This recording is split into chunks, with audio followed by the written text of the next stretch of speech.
Welcome back to Way of the Wrench, and on today's video I'm going to be showing you how to take your rough cut speaker panel that we did in the last video and turn it into this. And these pockets for the DMD screen and the speaker panel grills need to be nice and accurate, and we're going to do that with a router jig, which I'm going to show you very quick and easy how to do at home. So stick around.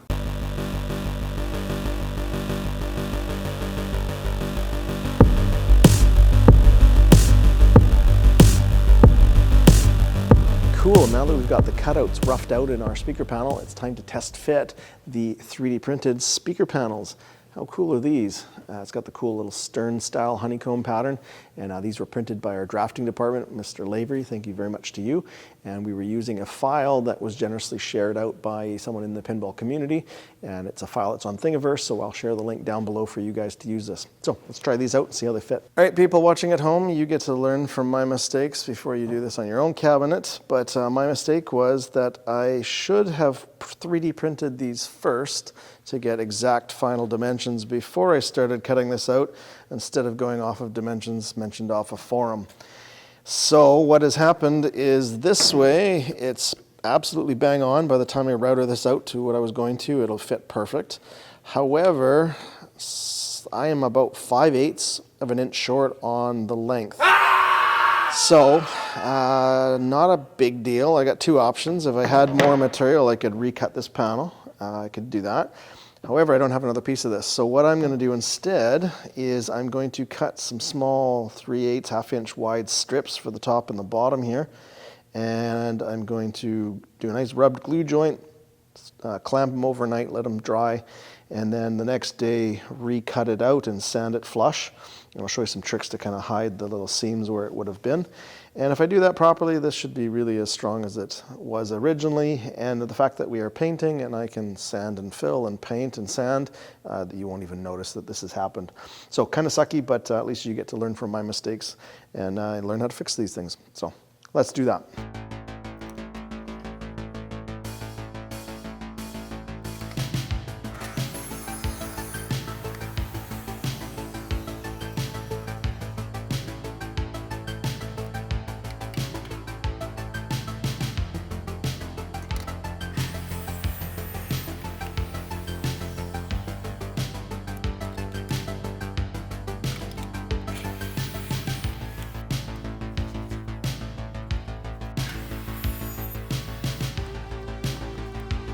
For this fix, you're going to get some regular wood glue and you're going to need some masking tape, or you could clamp it, but whatever you do, don't squish the clamp so tight that you're actually squishing out the glue. The tape is kind of a good alternative just to hold it in place and let the glue do its job. So for a rubbed glue joint, we really want to get the surfaces wet with glue. And don't be afraid to get your hands dirty here. Make sure the entire surface gets covered in glue. Forget the ends. Just put that down and make sure that I get the inside here. Whatever you do is you don't want to put not enough glue. It's called a glue starved joint, and it'll make it seem like it's okay, but you got a lot of loss of strength. Alright, now that that's all glued in, put your piece in. Make sure that this is flush with this. Okay, and make sure it's nice and tight against that joint. If it's not perfectly and you can see some gaps and stuff, don't worry about that too much. Just try to get the surface as clean as possible. And then to hold this in place so that it doesn't start slipping and moving on you, we're going to put some 3M clamps on it. And the idea is that you start it back here, put some pressure on it, and you pull the tape to give it a little tension. It's actually kind of stretching the tape. And then when you put it over top the next piece, just wrap it, keep the tension on it, and do the same thing on the underside. Okay, that's one. We'll probably put 3 or 4 of these on here, and then like I said, we'll just do the other corners and then let them set overnight. Main thing is I want the surface flush, that way I don't have to try to sand too much and sand through the veneer. The closer I get it, the less sanding I'm going to have to do. All right, just double check everything is flush. Oh yeah, that's perfect. Awesome. So I'm gonna let this set. Technically it's set in about an hour, but I would leave this overnight or 8 hours to have it fully hardened. And then you can take the tape off, and then I'll show you how the trick to get all the little sanding gaps out so you don't see them.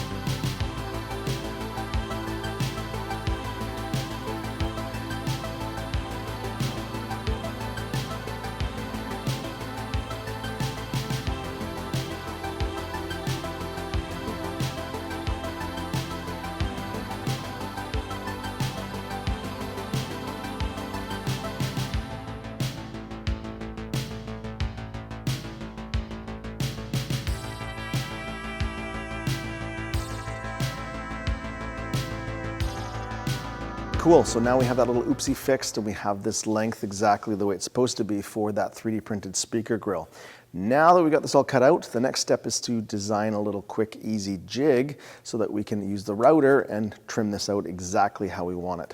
So let me show you how we do that. Taking a look at our router upside down here, you can see we've got a straight cutter in here, and that is what we're going to use to accurately cut out our rectangular shape. Now, in order to make it go exactly where we want and make nice straight lines, we need to make a jig that we're going to use the outside of this base to run along so that it guides this and makes exactly what we want. So what I'm going to do is I'm going to grab some pieces of the scrap plywood that we didn't end up using. I'm going to cut probably some 20-inch strips here this way, and then we can get some other pieces of wood and put a nice square end on here. So that could be the one guide that will rest against here. We'll measure out really accurately what the size, the diameter of this cutter is, and add the distance from the edge of the cutter to the edge of this base, times that by 2, so we're basically adding it a second time for over here, and then you can figure out what you need to make for your spacing for your jig. So we'll put another one on this side at the right correct spacing. That'll get us this side, and then we'll have to have another piece that we put in here to have stops for this side. So let's go ahead and start cutting this up.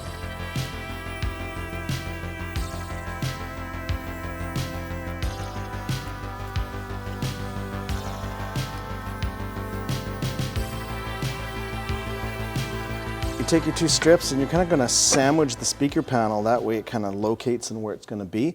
And if we do this correctly, we should be able to use this jig on the other end to do the second pocket, so it's exactly the same.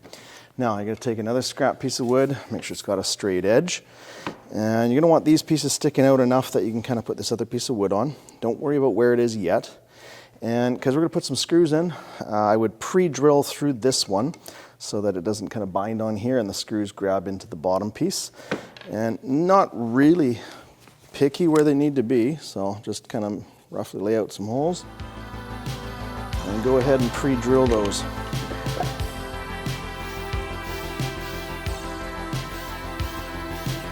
All right, now stick these out, and you're going to put one of these screws in. Just put one in for now.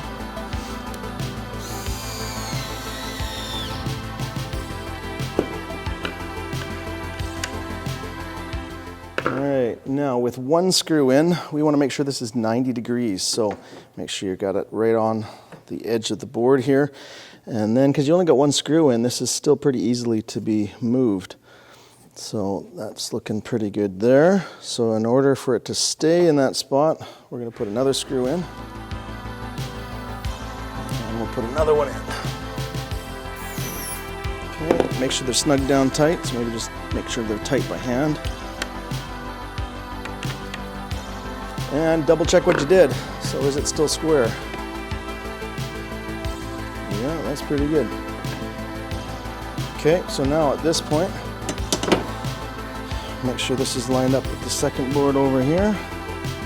And you're going to want to make sure that this is tight right now because it's going to kind of lock this position for this. And before you go too far, double check that it's square. If it's not, this is the time to change it.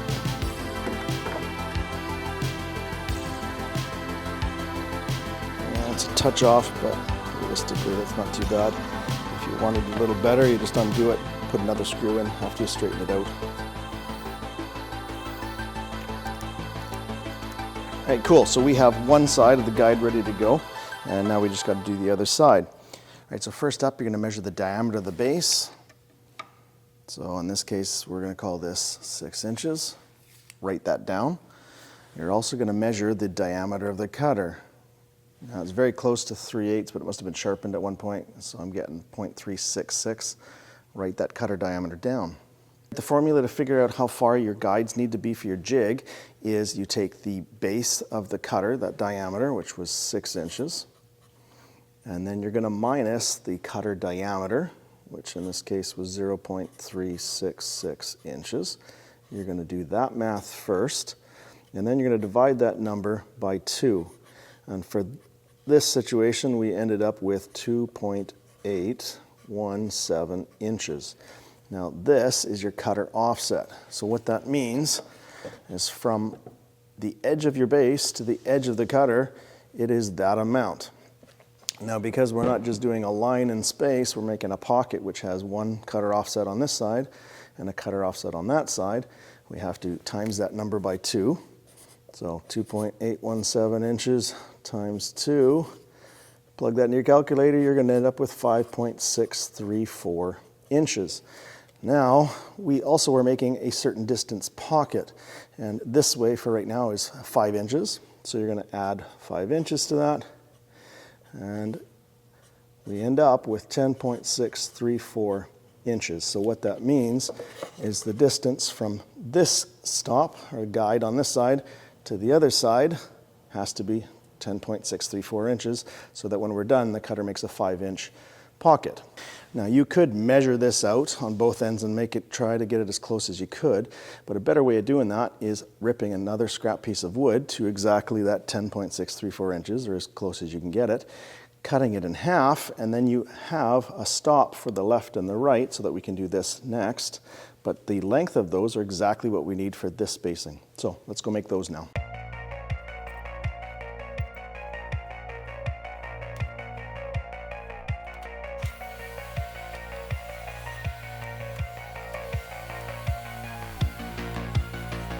Okay, now that we've got these cut, those are the exact spacing for this, and it can go right against that, and then you're ready to screw this side down. So just like we did before, just roughly lay out some holes. I would put in at least 3.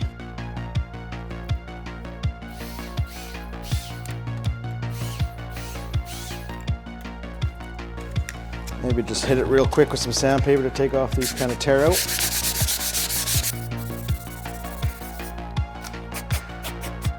Okay, and then make sure these are put in the right spot. Doesn't have to be perfect, but just make sure it's nice and tight this way. And once it looks good, go ahead and start putting screws in, but make sure that you have it tight this way.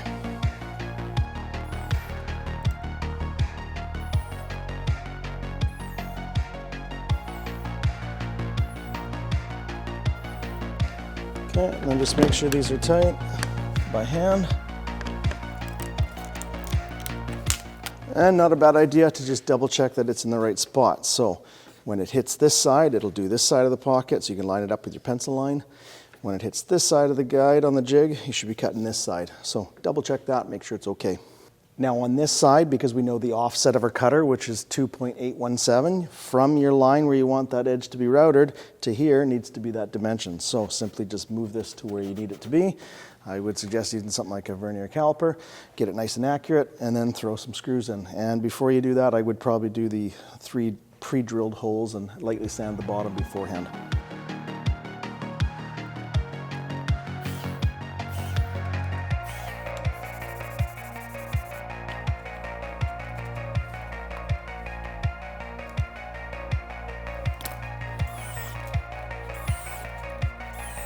And do the other side the same way.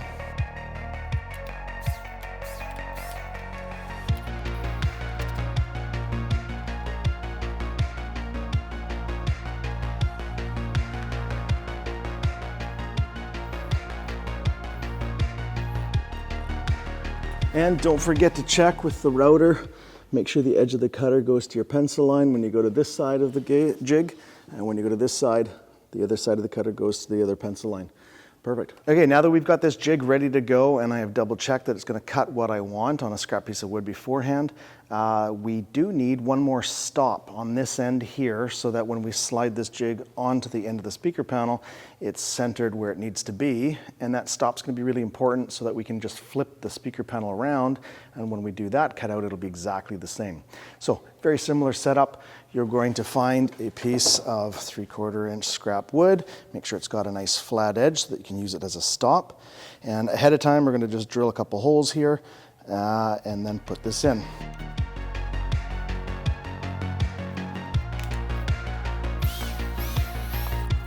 Okay, really make sure that you have this centered where you want it. So set it to that offset we just figured out, which was 2.817.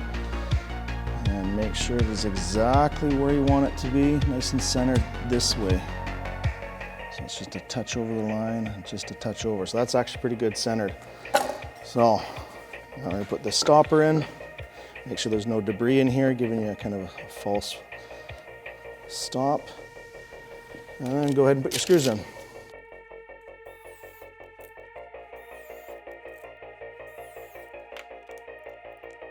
And then since we're using it as a stop, I would highly recommend that you actually move it away from the stop.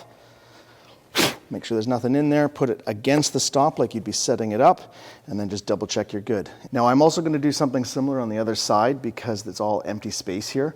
And this little 1-inch strip, trying to keep the base of this router flat and not kind of tipping like this is a bit tricky. So to make it really simple, I'll just put another one in here. And I don't have to put it right up against so that it's hard to get into the jig. I can leave a little bit of space, and then that way this will be a lot more stable. So I'll just do that off camera. To get this ready to route out, you got to make sure that the speaker panel is all the way against the stop. And then we're going to clamp down, and probably just 2 spots on the jig to hold it down. And then we do also want another clamp on the other end of the speaker panel to make sure that it doesn't move on us while we're doing that. So let's go ahead and do that.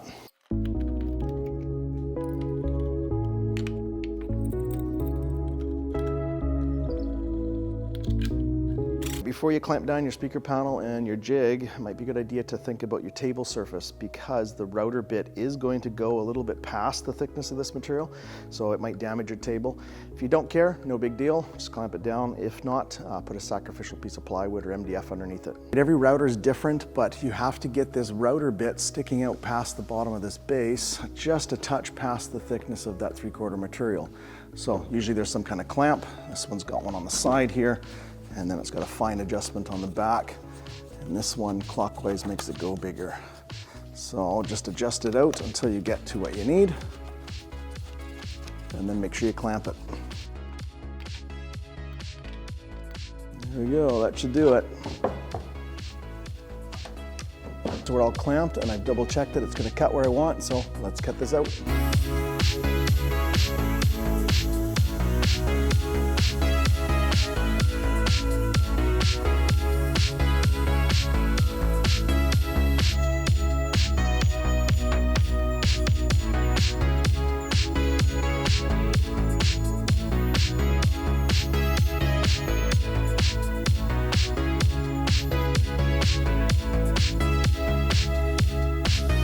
All right, it's all cut out, took the tape off, and it looks absolutely perfect, and it's gonna fit great.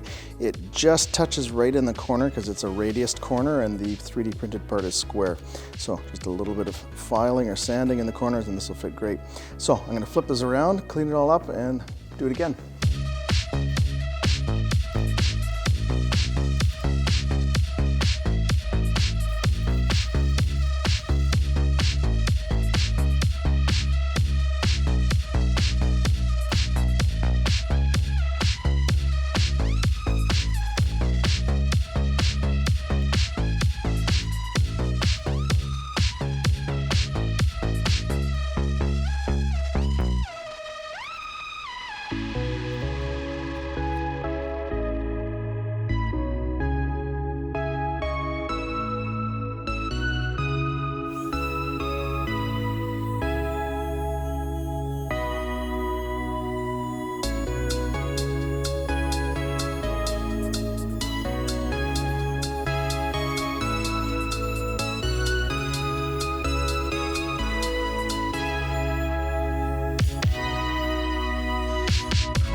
Oh yeah, these speaker grills look great in here. They fit really nice, and you know what? They are a little bit recessed in by maybe, I don't know, 1/4 of an inch or so, but I think that actually would look better than having this flush with the front. So I'm going to leave that, and if anything, I might just kind of hand sand a slight kind of radius or a slight chamfer on the outside edge here, and just make sure it looks even. But if you did want this to be flush, you would just have to do a little bit more routering on the back side so that you could have this lip sit down in further. Then you can put that anywhere you want. So very cool, I'm happy with that. So next up, we have to make another one of these jigs pretty much exactly the same way for the DMD screen cutout. So I'm not gonna show you all of the making the jig, it's exactly the same, but I will show you the cutting out of this. So I'm gonna go get this made up. All right, there's the second jig. I made sure it's gonna cut exactly where I want, and it's all clamped down and speaker panel's clamped. So let's cut this out and get this thing done.